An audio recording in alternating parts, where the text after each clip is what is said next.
I would like to tell you about my accident which happened on June 5th of 2010. I lived in Warren, Michigan at the time this happened. I was going to a concert at a place called Clutch Cargo's in Pontiac, Michigan, which to my knowledge has been turned into a church. The band I was seeing is called Critical Bill. On my home from the concert in question, at 1:45 in the morning, at Long Lake and Woodward, which for those of you who live in Macomb, Oakland, and Wayne counties in Michigan, is Oakland County's version of 18 Mile Road. A drunk driving piece of shit T-boned my ass for the left, and at this time I drove a 2002 SS Monte Carlo, my second car. This son of a bitch's full name is Jacob J. Hughes. And the only other thing I know about this guy is his date of birth, which is May 4th of 79. I look at my accident as my atonement, because before it happened, I was kind of a douchebag. Did some bad things, none of which I'll mention here. When my accident happened, a group of cops were taking a break at a nearby restaurant. So, along with the ambulance, they heard it and were there in a matter of seconds. They weren't there so damn quick, I'd probably be dead right now. I was told by a psychic medium that an assload of passed on relatives and angels were there at the scene of my accident, which is likely why I didn't die then and there.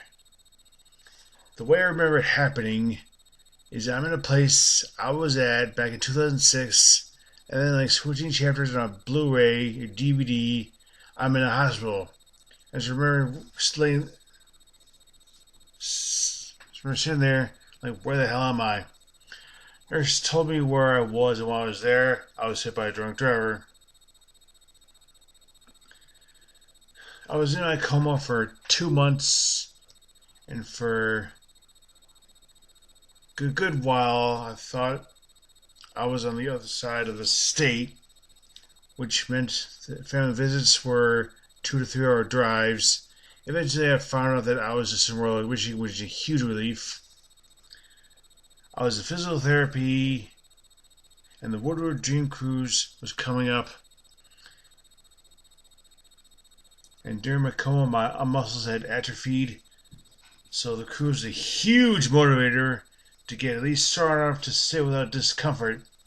I got good enough to go, which was absolutely epic.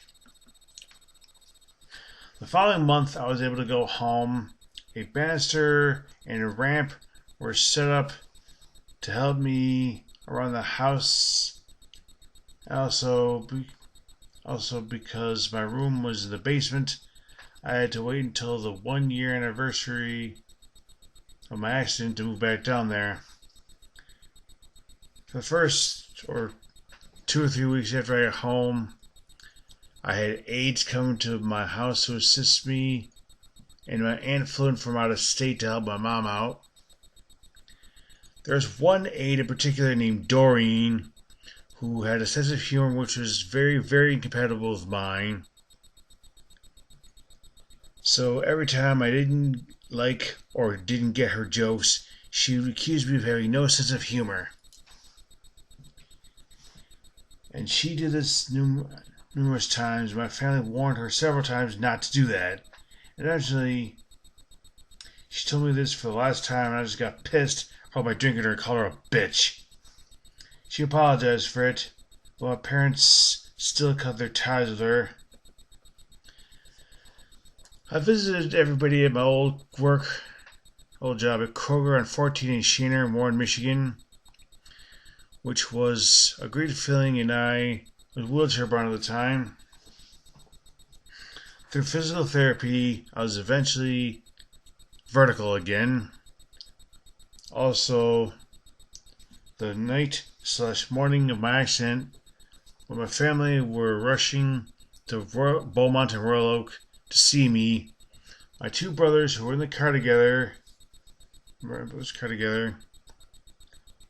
and were waiting for my grandma to back out of a parking space, but she was because she was so short and her car was so long, 2002 Chrysler Concorde, she was taking her sweet time backing out. My brother, who was driving the car, lost all patience and shouted, why are you so old? To which my brother said, dude, that's grandma, you're such a dick. When everybody was in my hospital room, my one brother, the one who called my other brother Dick in the car earlier, angrily walked out of the room and shouted, "What the fuck?" at the top of his lungs. Later on, my brothers were driving home, and my brother was just spitting fire about the whole situation. I mean, he was ready to set fire to an orphanage. He was so pissed. Also, when I was rushed to the hospital, they called my house, and my brother answered it, was given the horrible news. He told my other brother, who said under his teeth, "No, God, you're not doing this again," because I already lost one brother. Both my brothers went to tell my mom, who had just fallen asleep. They told my mom the terrible news, which really fucked up her sleep. And that is the story of my accident. I am Gareth Spaders in the build of my cat.